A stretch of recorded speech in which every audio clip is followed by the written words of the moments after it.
sure no others are joining.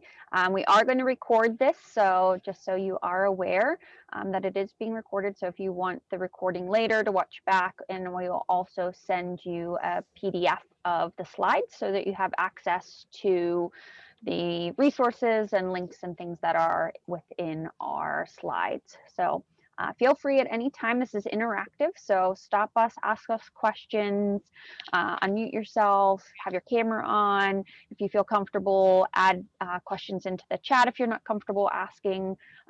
So just feel free at any point in time to interact with us and ask questions that you have so that you get the most out of this workshop. So I'm Kayla Landers, and I'm joined by my colleague Ashley Murphy, and we work in the International Center for Academic and Professional English, ICAPE, on campus. So we're happy to have you this morning, or for some of you this evening. And for those of you in the Eastern time zone or another one within the US, we're happy to have you nice and early this morning. We're trying to do different times to accommodate a variety of time zones for our students and others who are joining us. So today we are going to talk about some strategies to combat procrastination, know some principles behind good time management, know some ways to implement them in your course schedule or just your daily schedule, and know about resources that may help with time management. So first, if you feel comfortable, maybe let's just have some introductions of your name, what you're studying, and why you chose to join this workshop today.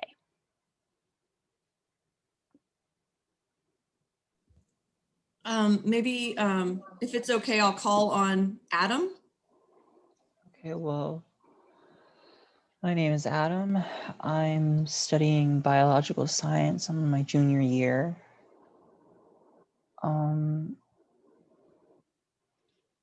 And I decided to join the workshop because I saw it was an opportunity that I could possibly learn something. Wonderful. Thank you, Adam. Matthew?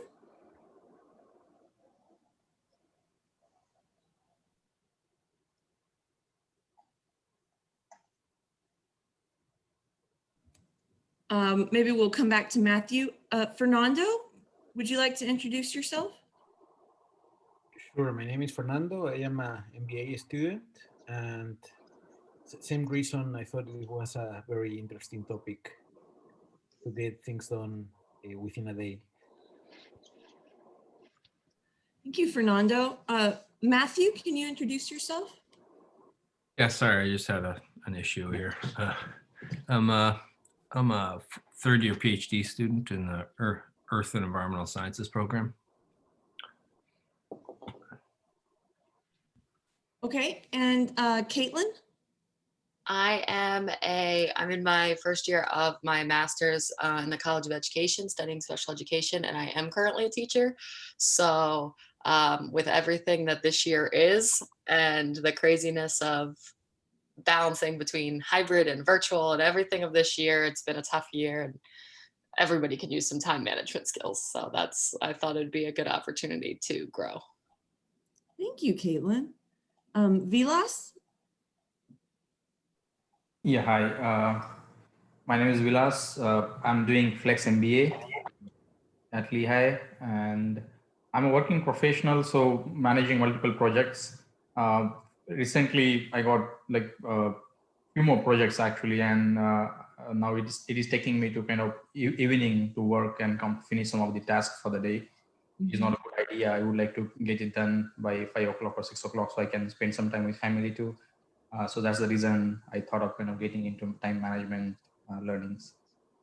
Thank you. I can definitely relate to that. Thank you. Christine? Hi, I'm Chris Samuel Maynard. I work at Lehigh. I'm a staff member in human resources. And I just kind of wanted to find a class that would help me learn some better strategies on time management, because I have lots of projects that I'm going to be working with this year, and I want to be able to balance them well and still have my work balance, work-life balance situation handled. Okay, like Vilas, I can relate to that. Thank you, Christine. And finally, last but not least, Mengyu. Mengyu, would you please introduce yourself? Yeah, hi everyone. My name is Cynthia, and I'm a freshman undergraduate student. For the reason I want to attend this workshop, because I want to learn some time management strategy. Because I think when I just in this holiday, I just cannot arrange my time regularly like I was in the day I need to study. Well, welcome, Mengyu. Okay, back to you, Kayla. All right, wonderful. So happy to have all of you.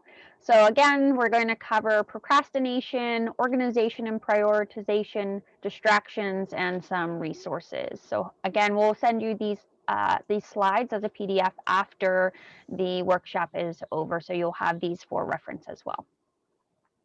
So first, I just want to see what you think. What is procrastination? So you can either just unmute yourself and let me know, or put it in the chat. What do you think procrastination is?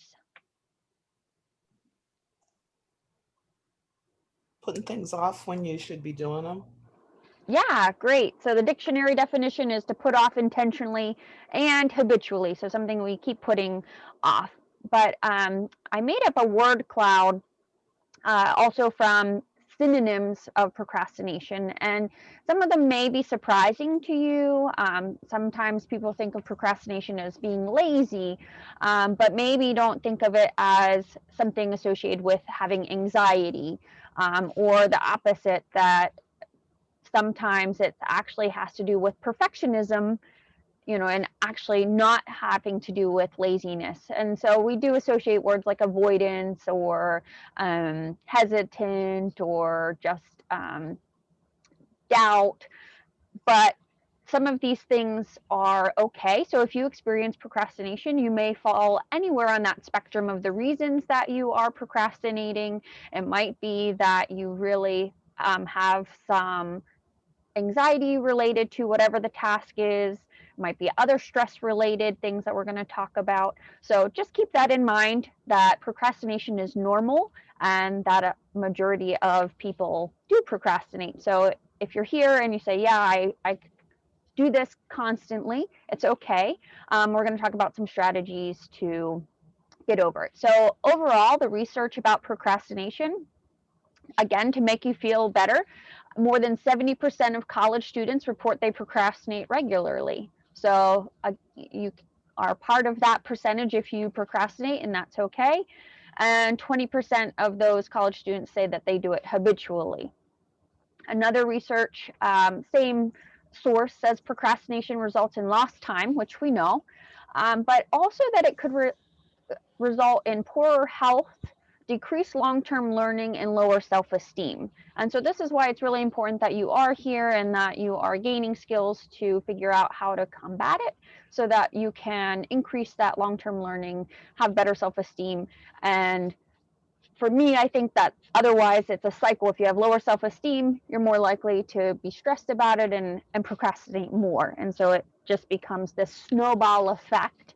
And so these are why we want to talk about some of the strategies.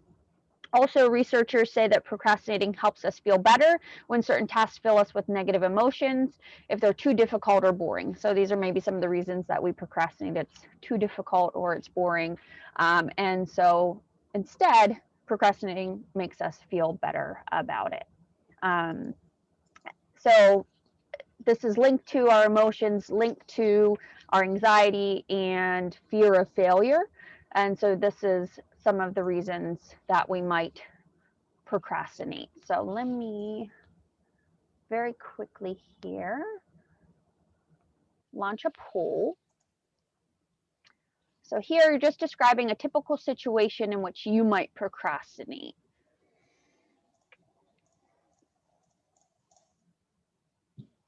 Go ahead and just select on that poll why you think you procrastinate. No right or wrong answer here at all.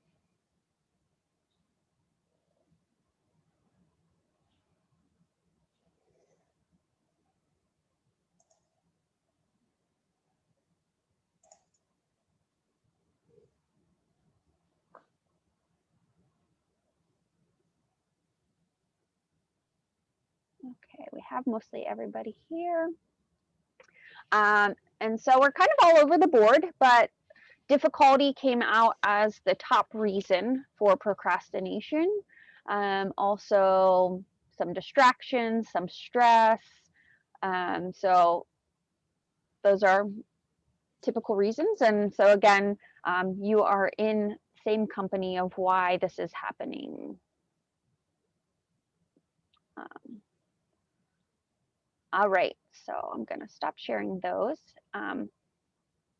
So again, reasons you might is just it's not an interesting topic. We experienced this with classes that maybe aren't interesting to us, that homework we have to do, or that assignment we have to do, just something we don't like.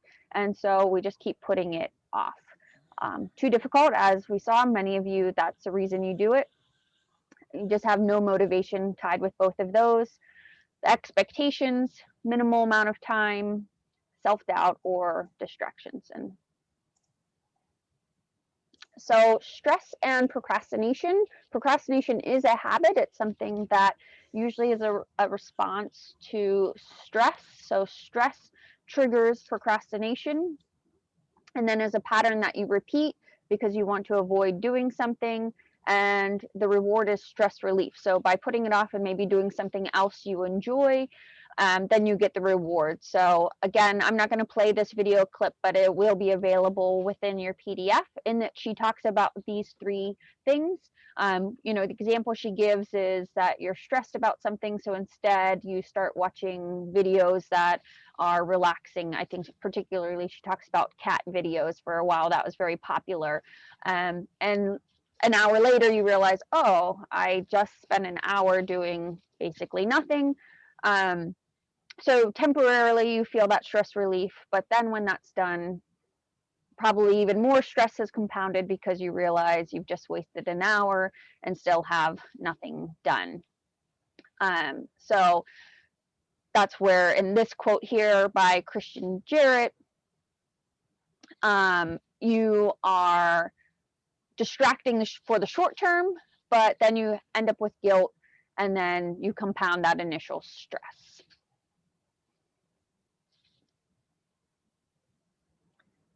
Oh, I don't. And so now we're going to have Ashley talk a little bit about a few strategies. Okay, thank you, Kayla. So we are going to go deeper into these strategies. So don't think that we're just going to mention them and then not give you the tools later. But this is just a preview. So you have to plan and organize.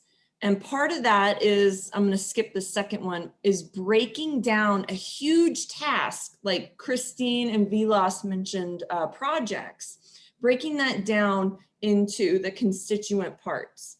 And this is very helpful, especially for when you're a student and you have, you know, longer term papers and projects like that. So you break down, you know, a huge task into the smaller parts and put that into a calendar, and that makes it more digestible and easier to tackle one thing at a time. So plan and organize and break down your tasks. So those really go together. Working with a group is very helpful. I'm sure most people in here have had group projects. So when you have a group, you're accountable to them. And if you don't do what you were, you know, supposed to do, you're not just letting down yourself, but you're letting down others. So that can be a very strong motivator. So study groups are very, very helpful. Create a good learning space. So this is true with a lot of healthy habits. You want to create a space that is specifically for productivity.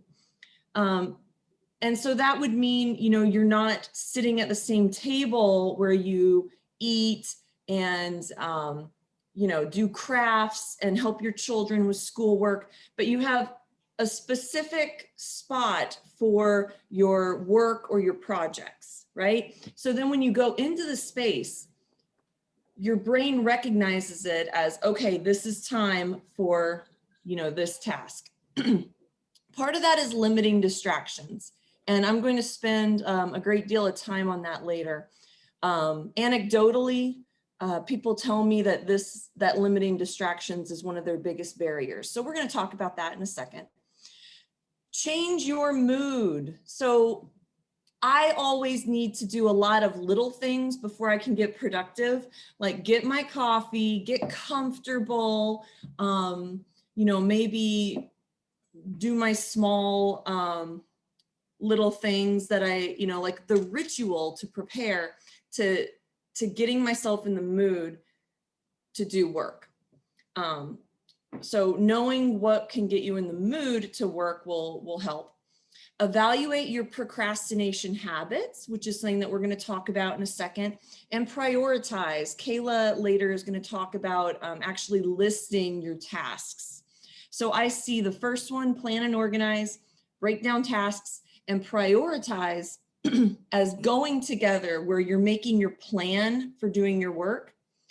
And then I see creating a good learning space, limiting distractions, and changing your mood as kind of the external factors that can help you approach these tasks. Okay, so right now, Kayla and I are gonna put you into groups. I think we're gonna put you, how many do we have? Kayla, do you think we should put them into 3 groups? Yes, I think that would be great. Okay, and I think you can do that because you're the host? Yeah. Okay, everyone. So I am going to put, oh, I just closed my chat. Okay. Okay, so I'm going to put into the chat 2 questions that I'd like for you to discuss in your small groups.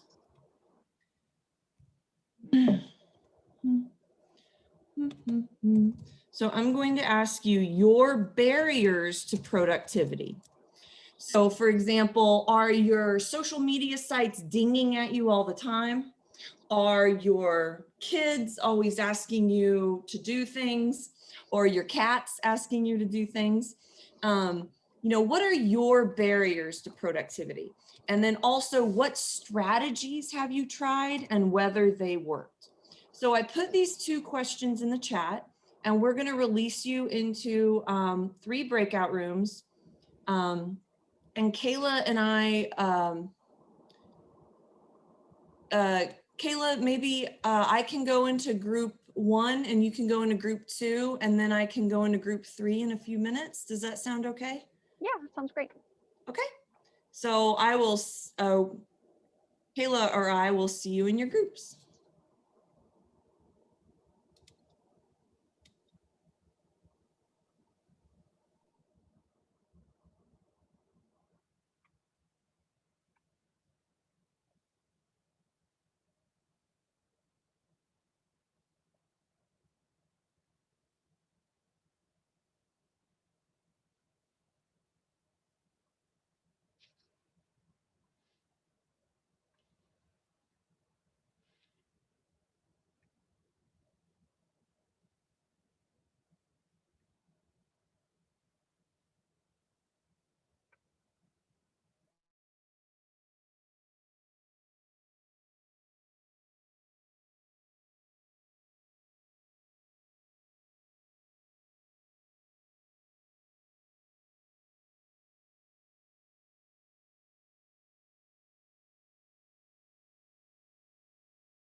Okay, so I think we have everybody back. Hopefully all the groups had great discussion. I know my group did.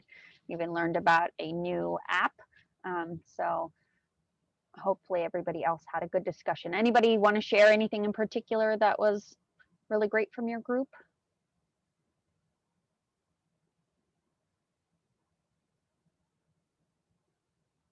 Okay, that's okay. All right, so, oh, go ahead, Ashley. We had several people who named perfectionism as their greatest barrier to time management. And we had some people who said that distractions, email and notifications and some social media were their biggest barriers. And many people have tried some strategies that sound great, and it's just not working for them yet. Great. So go ahead, Ashley. I think this is you for calendar. Yes. Would you mind sharing your screen though, Kayla? Oh, Is that sorry. okay? Yeah. That's okay. Okay, so we're going to get into the strategies that we want to give you for time management. And Kayla and I, on a personal level, use calendars extensively. I can see her calendar. I know that she puts on her calendar time spent walking to class and such. And I do too. So calendars, I think, are my number one strategy. If I could wrap up using a calendar in a present and put a bow on it and give it to you, I would. This is the number one thing that you have to do in order to get all of your stuff done.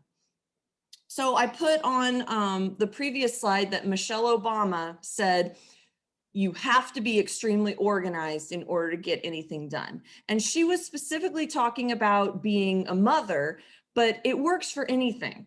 And I can't think of a single successful person who doesn't keep a calendar. And the more successful they are, the more organized their calendar is.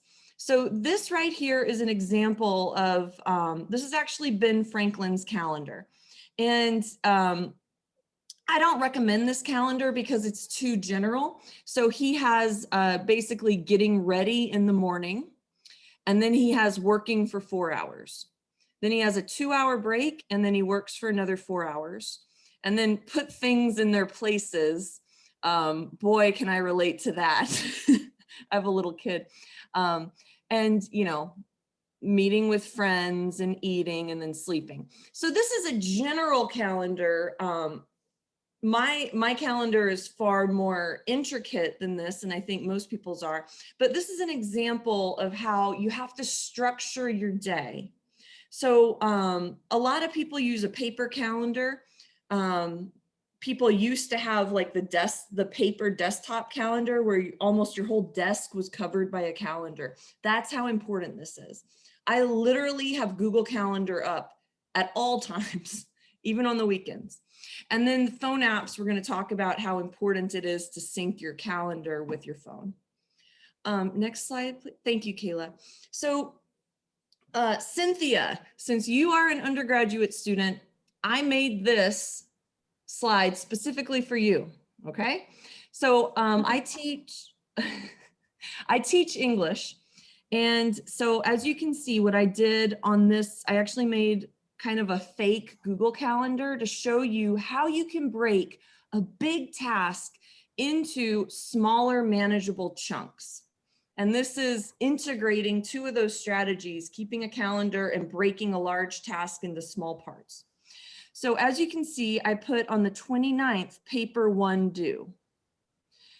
So I also put on the 29th, proofread paper 1 and turn it in. So I went backwards. What are all the small little steps that you have to have in order to write a paper? So you can look, I didn't put that you're going to be working on this paper on the weekends, but on, so January 11th, January 12th, read the readings. January 13th, make appointment with the Writing Center. That's an appointment for 2 weeks. So I put on my calendar when I need to send people emails to make appointments, because otherwise I'll forget. And then the time will come when I'm supposed to meet with someone. And if I haven't made that appointment, they may not be available to meet with me. So do you guys do this, especially those of you who are students? Do you break like writing tasks or large research projects into small parts like this?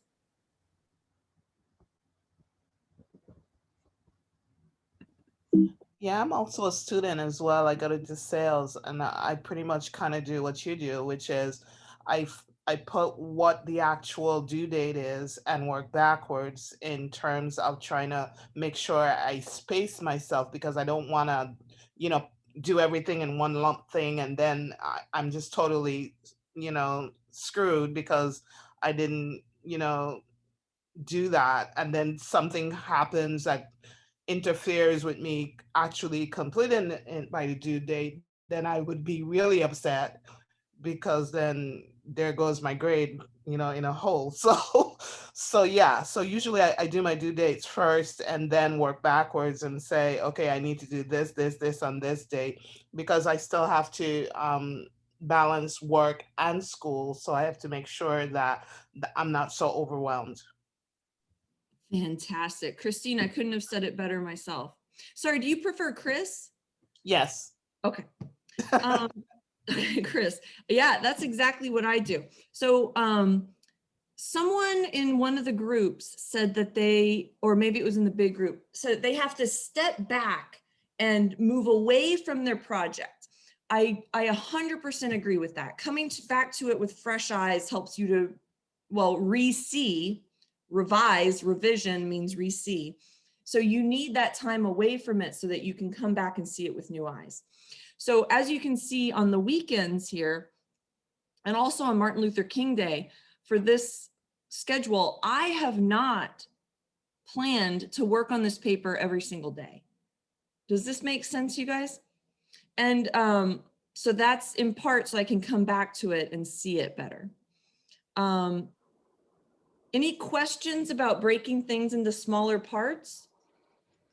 I'm just going to add one thing, and I think Chris sort of touched upon it. Is the nice thing when you do this as well is it does allow some flexibility, because we know life happens. So there are inevitably, different things that get in our way, that something else comes up, or, if it's with our work and another project gets added on, or school, maybe a teacher in another class didn't tell you about a project, but then introduces it, and now they're both due at the same time, or one's due sooner. It gives you some flexibility to move around a little bit, of saying, okay, I didn't get to work on this thesis on the 19th. Well, I still have time now to work on it a different day. Maybe then it does mean you have to work on it on a weekend, even though you didn't want to, but you've allowed this flexibility of time that you aren't down to the, down to the wire or crunch time, that you have some wiggle room, as we say. Thank you, Kayla. So this does work with other things. So I do statistical analysis as part of my job. It's not the same as writing an English paper, but I break it into tasks as well. With data entry, setting up the statistical analysis, writing it up, everything like that. So I know not everyone in here is going to be writing papers, but this works on other tasks as well. Do you assign specific time to each task? I do. Personally, I do. So for example, I have in my calendar, send email to people, find these video examples, and I'll allot myself 1 hour or 2 hours. I generally find that I can finish these tasks in less time than I've allotted myself. And so on tasks that take much longer, like data entry, that's a monster. I'll have that extra time. Do you like overinflate it, or do you just estimate? I just estimate. Okay. Yeah, but since I'm working backwards, so in this example, I gave myself 3 weeks. Mm-hmm. If one task takes more time, or if a fire comes up that I have to put out, I've given myself some wiggle room, like Kayla said. Right. Okay. Thanks. Oh, thank you for the question. Anyone else? Okay, someone in here said they were a PhD student. Do the thing where you work backwards from the time that papers are due and put in your research time into your calendar. It'll really help. Also, please sync your calendar with your phone. So right here, there's a little notification, marketing team meeting starts in 10 minutes. I have that, and let me see if I can show you. Yes, I can. I don't know if you guys can see that, but it says time management workshop, like it comes up, okay? Yeah, so I have this workshop and my phone reminded me of it. Do you guys do that? Do you guys already sync your calendar with your phone? Yeah, I usually do that because I have work and school and appointments and life. So I'm not gonna remember everything. But although on a good day I can remember most things, but sometimes if I'm in a project or something, I might have my head down. So the phone's a good thing because it dings at me or talks to me or something, tells me, hey, you have this, appointment coming up or something. I agree, Chris. And Matt said definitely do that. Cynthia, I find that first year undergraduate students aren't usually in the habit of doing this. So it's something that you have to like make yourself do. Cynthia, do you sync your calendar with your phone? I just list the things I need to do, but not make the time. So I kind of like I didn't use the calendar. You didn't? Okay. I really strongly recommend doing that. Google Calendar is great because I think Kayla yesterday or a few days ago sent you guys a Google Calendar invite. So Google Calendar is fantastic if you sync it with your phone because a lot of people at Lehigh use it, and it syncs right with with Gmail. Next slide, please, Kayla. Okay, so one of the other features I want to talk about with Google Calendar is beneficial for some of our international students, or if you maybe just interact with others from different time zones, and I'm not sure if you're aware of it, but you can utilize the calendar settings to help with different time zones. And so I know from working with international students who were in different time zones, that sometimes that's the challenge of we're saying the due date is on Wednesday at noon. Well, for your time zone, that is a completely different time. And so understanding when it is the actual due date. So within the calendar settings, you can even put 2 different time zones at one time.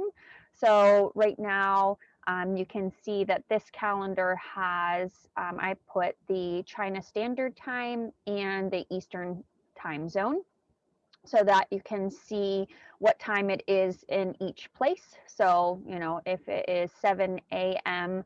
here, this workshop is 8 p.m. in China Standard Time. So this is kind of nice. So if you, this one, maybe your time zone isn't super challenging of the difference, but I know some are like 5 hours and 45-minute difference, and that becomes a lot more challenging to do the math. And so this is nice because you can see this different time zone. And again, it also works if you work with people that are maybe even in California, that you can just put their time there so you can see, okay, if I'm calling them, what time is it for them? And you don't have to think through all of those things, that you can just automatically have this setting on your Google Calendar. So when I send out the slides, you can click on this calendar settings and it can tell you all the steps how to set up this time zone. And I'd like to jump in here if I can for a second, Kayla. Even if the math is pretty simple. So I used to live exactly 12 hours time difference from my colleagues. And so I thought I have this under control. I was living in South Korea. And the United States went into daylight savings time. South Korea doesn't. I missed a meeting. So, you know, I recommend doing this even if you think you have it under control. I have a student in South America, same time zone. We went into daylight savings time. She missed her classes. So even if you think that you don't have a problem with time zones, I recommend doing this for daylight savings time. And other countries have other things that change similar. Sorry to interrupt, Kayla. Oh, no, that's okay. And, you know, again, it doesn't really take up space on your calendar. It's just going to give this one extra column on the left-hand side. So it's not like it's an extra burden to you. Another thing to point out is this was a snapshot of my actual calendar. So you can see that I do schedule tasks as a certain amount of time. And this is kind of the strategy I use is, yes, you know, exactly what I'm going to do. And then the nice thing is if it doesn't take that long, as Ashley mentioned, then I can do a different task. And the nice thing with Google Calendar is if it takes longer, you can just stretch out the time block, or you can easily move a block to a different day. Like, oh, I didn't get to that. All right, let me move it over. And also we're going to talk about prioritizing. You can also notice from mine that I color code things. So that also helps me, which we'll talk about here. So you can also see it here, more of a week-long snapshot of my calendar. So when you're analyzing your time, first is just being aware, finding your peak performance time. So for some of you, that might be early morning that you feel like you're at your best and can get the most accomplished. Others, maybe you're a night owl and like to do things at night. That's fine. Know yourself and when you can feel like you can get the most accomplished. For me, I'm a morning person. That's when I have the least amount of distractions. I have a family and my daughters aren't awake yet. So from working from home, I start very early. I start at 5:30, sometimes 5 a.m. because my family's not awake yet. And so I get the most accomplished first thing in the morning. If you want something in the evening, I'm going to be less productive.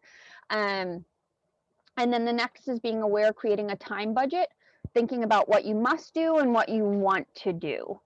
So prioritizing in that sense. If you had to be asked, okay, today, if you only can accomplish one thing, what is it you need to do? Okay, if you can accomplish two things, what is it that you will do? And so making those must-dos compared to, well, I would like to do that, those can be put in, but if you don't have the time, can maybe be moved or just not done. One thing I will mention though, it is important though, maybe a want to do is typically like, I want to go to the gym or something else you enjoy.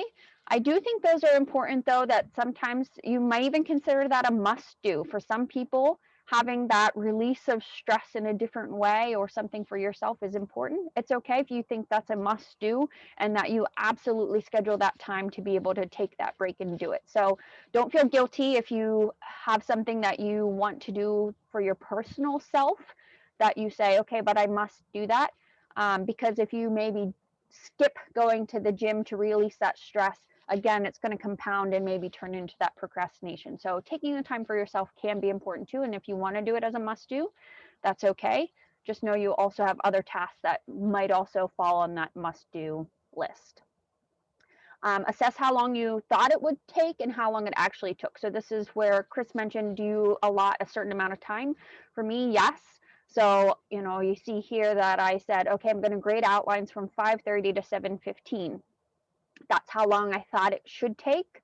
And some days then I realized, oh, it actually took me longer or maybe took me less. And I might adjust my calendar accordingly. That way, when I look back at it, I can say, oh, okay, that's actually going to take me this long. Or you might see a smaller block of time on a different day where I'm still doing that same task because it took longer than I thought it would. Then the second step is arrangement. Prioritize your urgent tasks and important tasks. So this sometimes means, okay, even though I had these things on my calendar that I wanted to get done, I get an email that says, oh, we now have this meeting, or now I need you to do this instead. So that might become a more urgent task, and I have to decide what is it that I'm going to move or change so that I can accomplish something else. This means you also might schedule protected time where you even might say to friends or to your colleagues that, okay, for this block of time, I am not going to answer email. I'm not going to respond to the chat. I'm not going to respond to you because I need to focus for this whole block of time. That's kind of your protected time, and also meaning you're not going to move what you're doing. You might also try half-size goals, so that's kind of breaking it up like Ashley already talked about, certainly using a calendar app. And adaptations use short bursts, so maybe you don't work well working for 3 hours straight. Do smaller tasks at a time, and reduce your time wasters. So again, using some apps and things that might help you instead of wasting time. Another key, color code. So as I mentioned, I color code. So all of my courses that I teach, so one class might be green, one class is red, one class is blue. So this particular semester I had 3 classes. So even for grading and doing things for them, I put certain colors so that I know which class I'm working on, what I need to accomplish. Particular meetings might be in red, my own personal like lunch, purple, office hours, yellow. I also am in charge of some testing, so that's a particular blue color whenever I have tasks for that. So this works for me. If that seems overwhelming for you, maybe you haven't even used calendar, you don't have to go to that extreme. But for me, this helps me with analyzing how I'm spending my time. I can look back and say, oh, I'm really spending a lot of time on this particular task. It's also important for like the testing that I am in charge of, being able to look back and say, this is how much time I spent with doing administrative work for the testing. I can look back and look at what I've done. You can also use apps that are like a time tracker. A lot of those also use things like the color coding or certain keywords that you put in your calendar. You might also use checklist apps. Any questions about these 3 steps to analyze your time?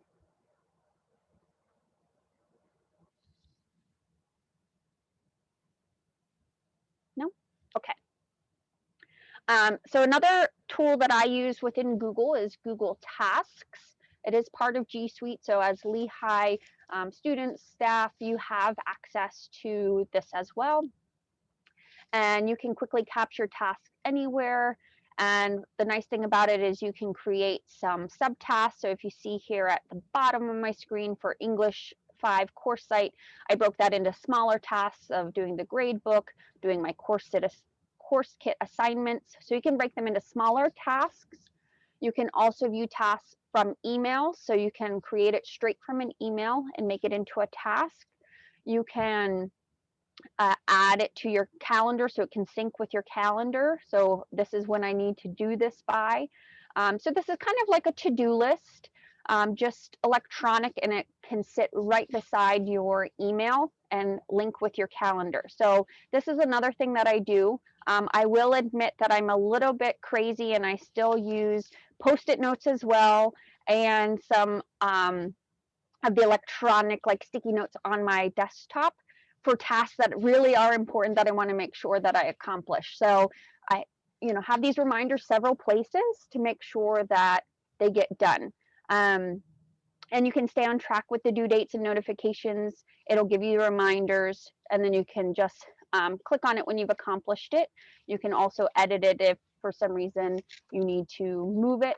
And what's nice, I can't do it here because this is a screenshot, but if I decide something has higher priority, I can just click on it and slide it up. So you can, organize these tasks either by date or by importance just by sliding them around. So this is a nice feature that also can help you manage your time by giving yourself some to-do lists of what is important, what needs to be done.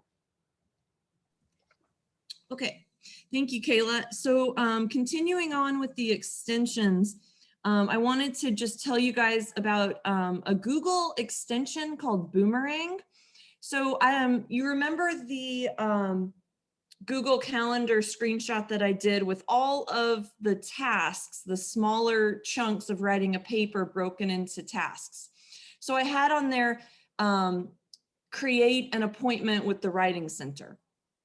If you wanted to create an appointment with the Writing Center through email, or if you knew that you had to send someone an email, but you can't do it too far in advance, Boomerang allows you to write emails and set the time and date when it will be sent.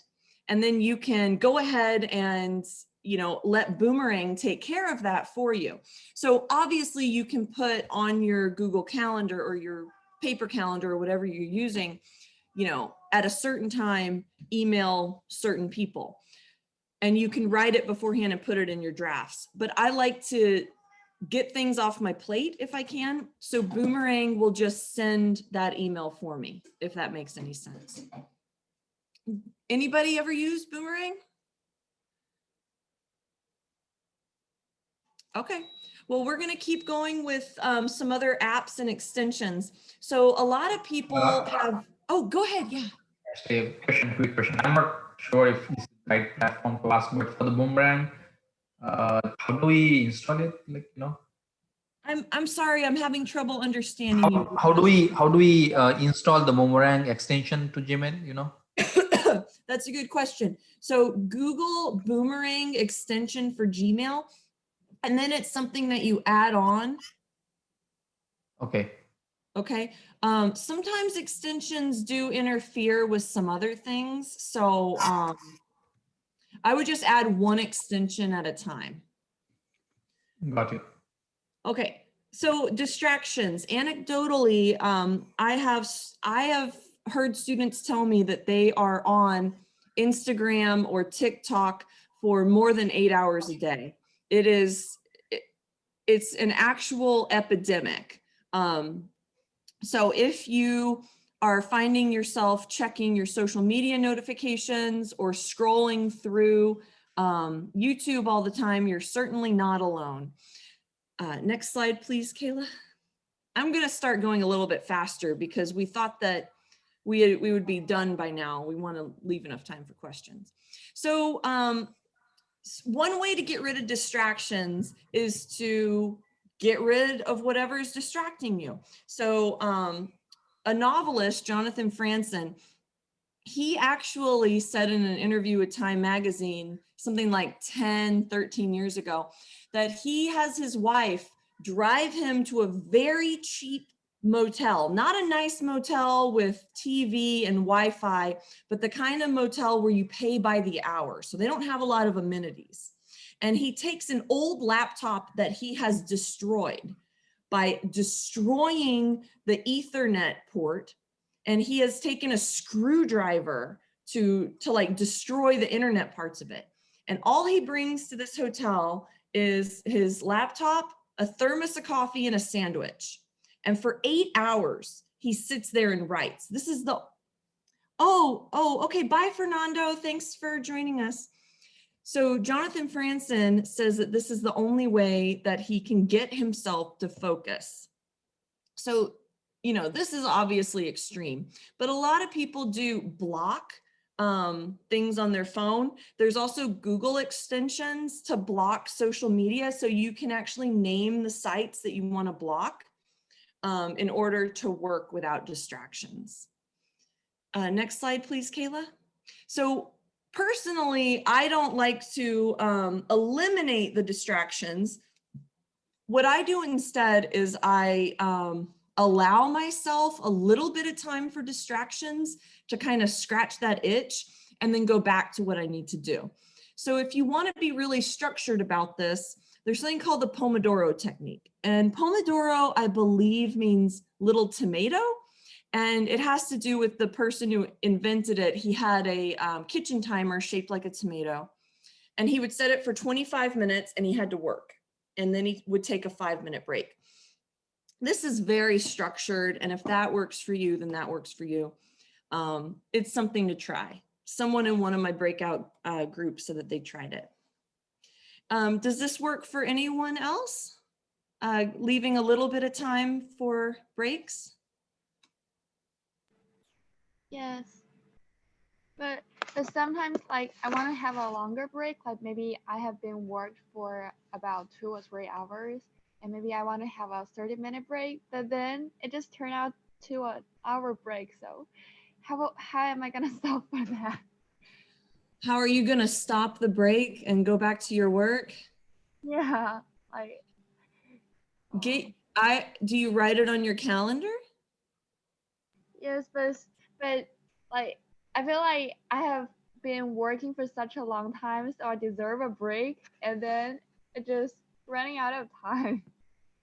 I think that's Yeah. what the Pomodoro technique is that you work in smaller chunks so that you take, that 5-minute break and you go back rather than doing it in 2 and 3 hours, because then you feel like you feel, which is, I need to have an hour break because I've worked for 3 hours. So if you do it in smaller chunks, like give yourself some time, because like for me, I work on a computer, and so my eye doctor tells me that I don't blink. So what I do is for 30 minutes, I do whatever I do and take a break, for a few minutes so that I'm not constantly just staring at the computer screen. So I think that works for what you do. If you're working for 3 hours, then it makes you feel like I deserve this time off. Well, you do, but maybe you should work in maybe 30-minute intervals and take a 5-minute break, and then you're not feeling like, oh well, I gotta take 10 or 15 more minutes or whatever in order to go back to doing whatever you're doing.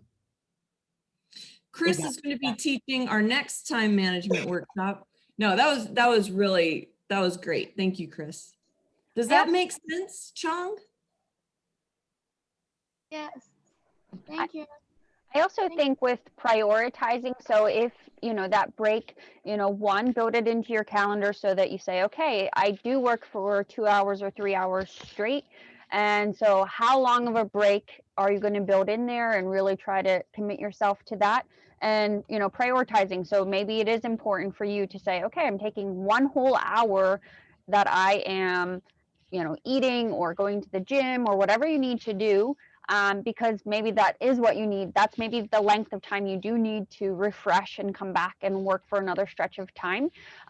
But just know, if you said, okay, I'm only going to do 30 minutes, and you consistently take 1 hour, that's where the habit is. You need to break it. But if you say, okay, I do have 1 whole hour that I can do because I am productive that whole other 2 or 3 hour chunk of time, then it's okay, just as long as you're able to get your other stuff done. But if you consistently say, okay, I'm only going to take a 30-minute break, and then after an hour and a half you realize, oh, I still didn't get back to work, that's where having app reminders, or what were you doing during the break?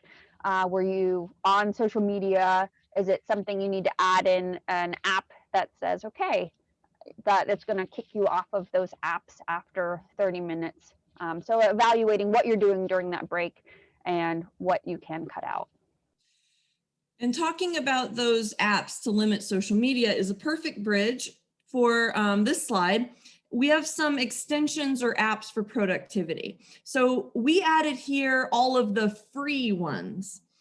Stay focused, limit, freedom, waste no time, procrastinator, habit lab. But there are almost a limitless number of others. This is such a big problem that there's a lot of people who have done this. Has anyone tried these or any other productivity apps?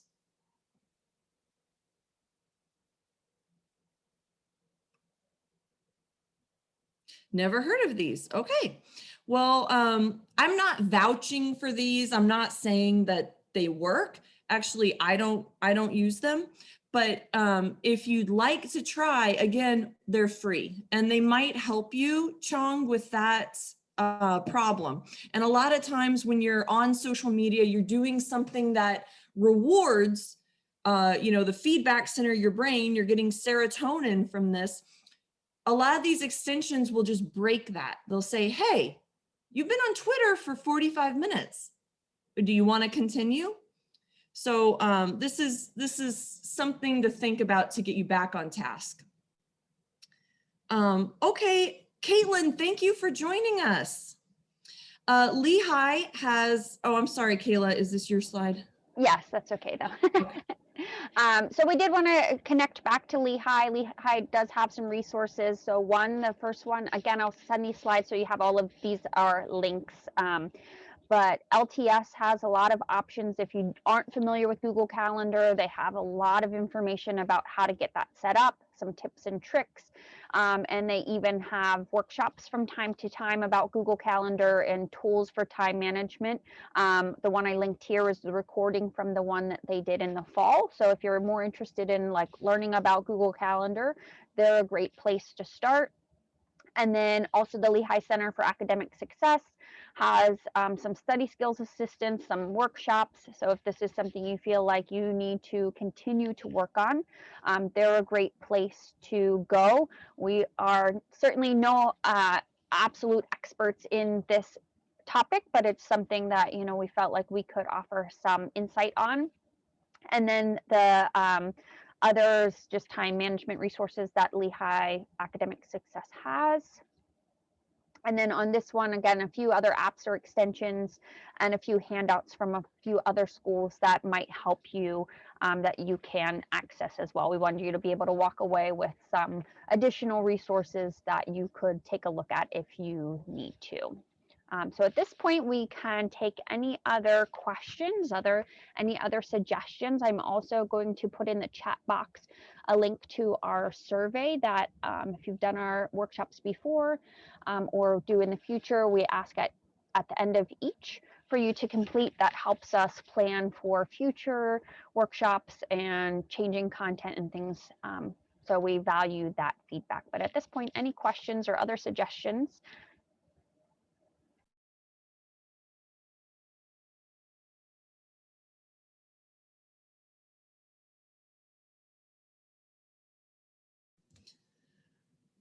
Well, please do take our survey because we read all of the comments and we do take them into consideration.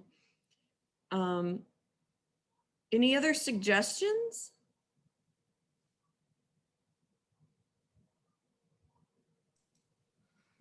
No suggestion, but this is Vilas here. It's a great information, and certainly it's gonna be a lot of help for me personally to manage my schedule actually. So thank you very much. Really appreciate it.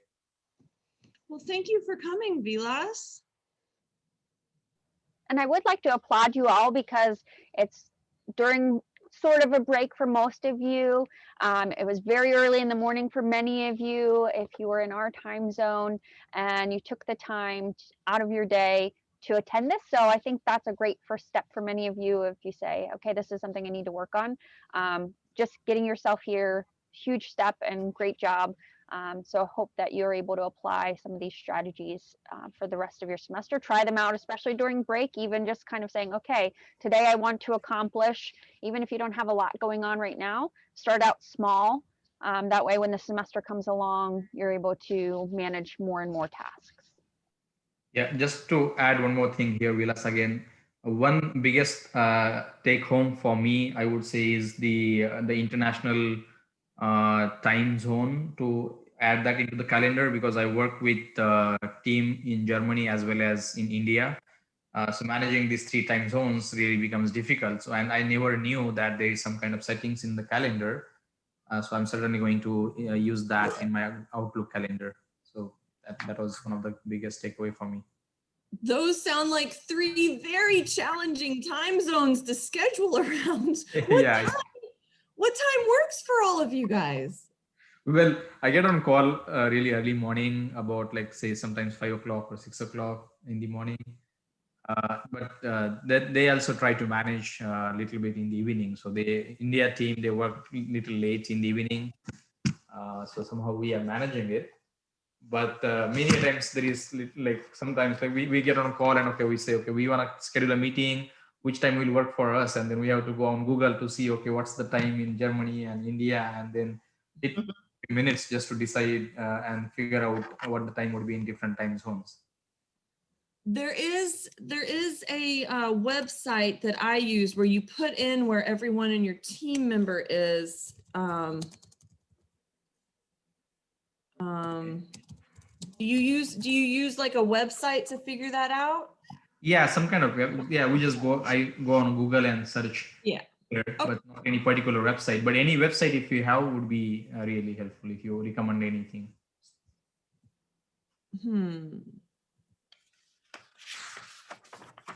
Maybe now or later is fine too. Yeah. Yeah. Okay. Thank you, Vilas. Anyone else? No, I just want to say thanks to you and Kayla, actually. I got up literally at 4 o'clock and was going through announcements and saw this this class. And this week I'm off of work because I'm on vacation. It's my birthday week, so I usually take the birthday week off. And I said, "Oh, great! A time management thing I can do while I'm not at work."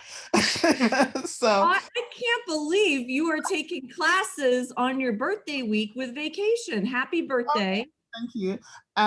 But this was really good information for me because now I can actually sit down and think about how I'm going to manage the 3 projects that I have that are due before June.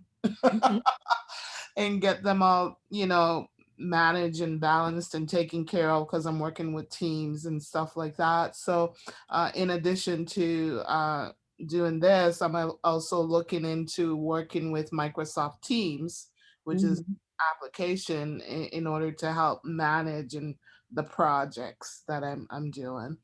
On top of your schoolwork, which on top of my schoolwork, which starts in February, so I'm okay for right now. But yeah, so this has been really good. So I thank you both for the information. Well, thank you for answering the question about Pomodoro. It sounds like that's a very helpful strategy for you.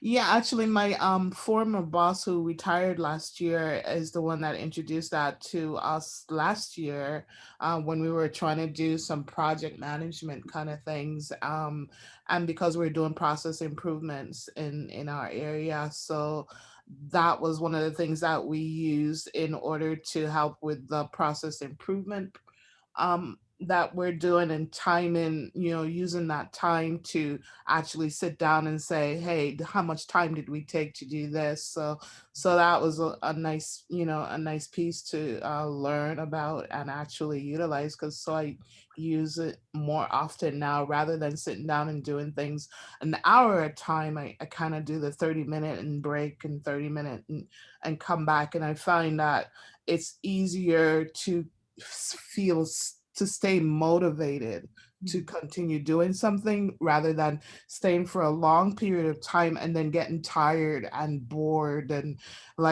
frustrated trying to do something for long periods of time. Yeah, exactly. And I'm not a fan of multitasking where you are, looking at your distractions and also working at the same time, because that's not really multitasking. It's just breaking your task and breaking your concentration. So I like the Pomodoro technique because you can just focus on one thing and say, yes, I'm going to put this to the side. It's not time for that. I will get to it, but not now. Right. So it's plus they tell you, there is no such thing as multitasking. Yeah, I believe that. So. Well, thank you, everybody. Yes, we will be sharing the slides from this session with everyone who came. So Sumera, Kayla took attendance, and we recorded the session, and I believe that we put the recording on our website or something, Kayla? Yeah, I think Amy ends up putting that on, and then, yeah, I will definitely share the slides out with you. If you can complete that survey, that also helps me make sure that I get out the slides to the right people. Okay. Where is the online survey? I put it in the chat. I'll put it again here, and then I'll also email it out to you. Okay, cool. Thanks. Thanks, everyone. Okay. I hope everybody has a great day and a happy 2021 and a happy birthday. So thanks, everybody. Thanks. Thanks.